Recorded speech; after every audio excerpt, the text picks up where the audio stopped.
In Ouagadougou, on July 30, 2025, the beating heart of Burkina Faso's governance pulsed once again through the Council of Ministers. Presided over by Captain Ibrahim Traoré, President of the Faso and head of state, this session marked yet another chapter in the nation's unwavering march toward reform, dignity, and structural renewal. Every Wednesday, the Council convenes with a deliberate sense of purpose, but this particular session stood out for the weight of the decisions it bore and the implications they carry for the country's civil servants, media industry, and cultural institutions. This day was not just a routine meeting of executive power, it was a strategic recalibration of the machinery that holds the nation together. Among the most impactful developments was the Council's adoption of a critical report from the Ministry of Public Service, Labor, and Social Protection.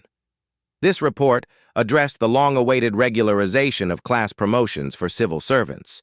In Burkina Faso's public service system, civil servants are classified into three categories: first, second, and third class, based on experience, performance, and seniority. The promotion system, deeply embedded in the general statute of the state public service, is designed to reward merit and longevity. Minister Matthias Traoré took the floor to provide an in-depth explanation of the criteria. According to the minister, a civil servant in the first class who completes 10 years of service and secures a performance average of 8 out of 10 is eligible for promotion to the second class. Likewise, a civil servant in the second class who serves for 8 years with a minimum average of 8/10 becomes eligible for promotion to the third class. This system, while merit-based, had encountered backlogs and delays in implementation, frustrating thousands of diligent public servants who had met the criteria but not received their rightful elevation.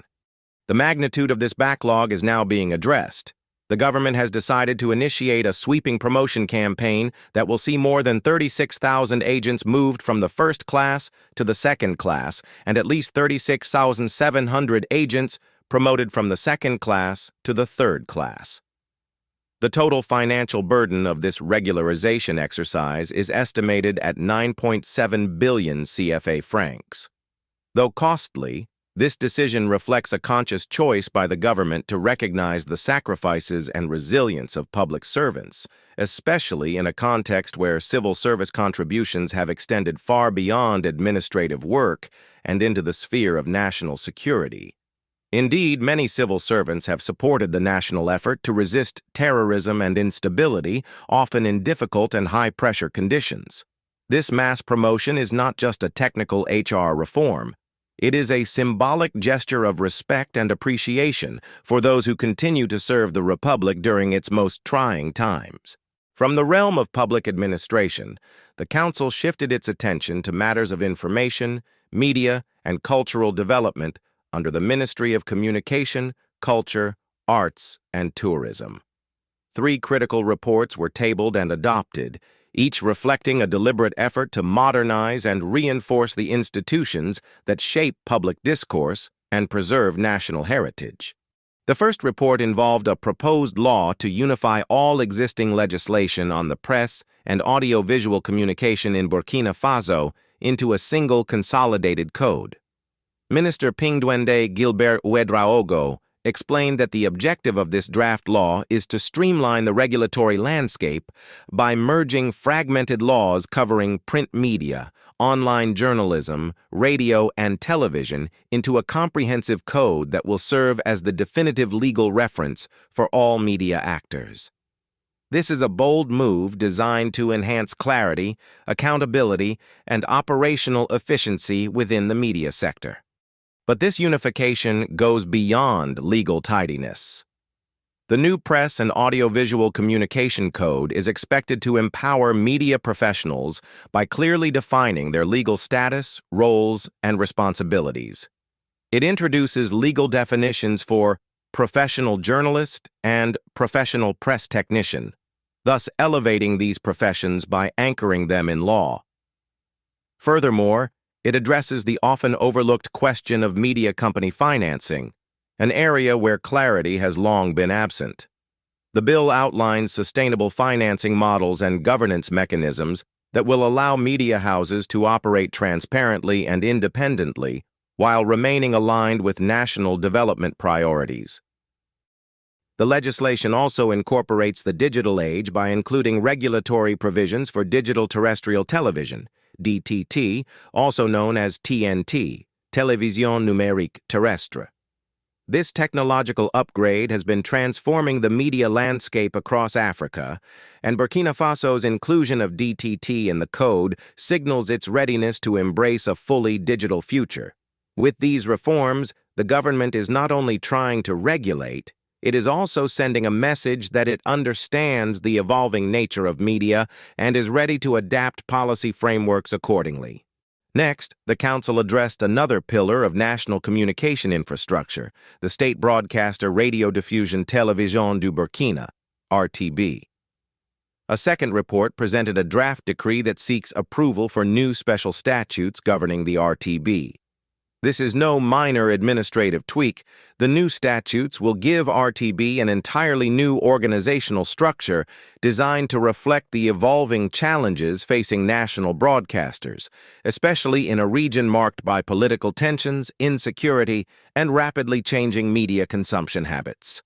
RTB, as the national broadcaster, has long been the voice of the government and a key pillar of public communication. However, like many state broadcasters in Africa, it has struggled with issues related to institutional rigidity, resource allocation, and operational relevance. The new structure will presumably make RTB more agile, responsive, and capable of producing content that resonates with modern audiences while upholding the values of public service broadcasting. Whether this means expanding regional coverage, improving investigative journalism, or investing in youth-oriented programming, the future of RTB will be shaped by this reorganization. It is a transformation born of necessity, but also of vision. Finally, the Council turned its attention to cultural preservation and civic engagement. A third report, also under the Ministry of Communication and Culture, introduced a draft decree to establish a system for labeling cultural goods and accrediting civil society organizations working in the cultural sector. This is a direct implementation measure of Law No. 022/2023 ALT, passed on August 8, 2023, which deals with the protection, safeguarding, and promotion of Burkina Faso's rich cultural heritage. This decree, according to the minister, will serve a dual purpose. On the one hand, it will create a standardized labeling system to recognize and validate authentic cultural products, be it music, dance, textiles, sculpture, or intangible heritage such as oral storytelling. This will help local and international buyers distinguish genuine Burkinabè cultural products from imitations, boosting the economy of artists and artisans while safeguarding authenticity. On the other hand, it introduces an accreditation mechanism for civil society organizations involved in cultural preservation. These organizations, once accredited, will gain access to support mechanisms, state partnerships, and funding channels, empowering them to play a more structured and influential role in national development. Cultural policy may often be overlooked in times of political and economic urgency, but Burkina Faso is sending a different message. The adoption of this decree reflects an understanding that culture is not a luxury.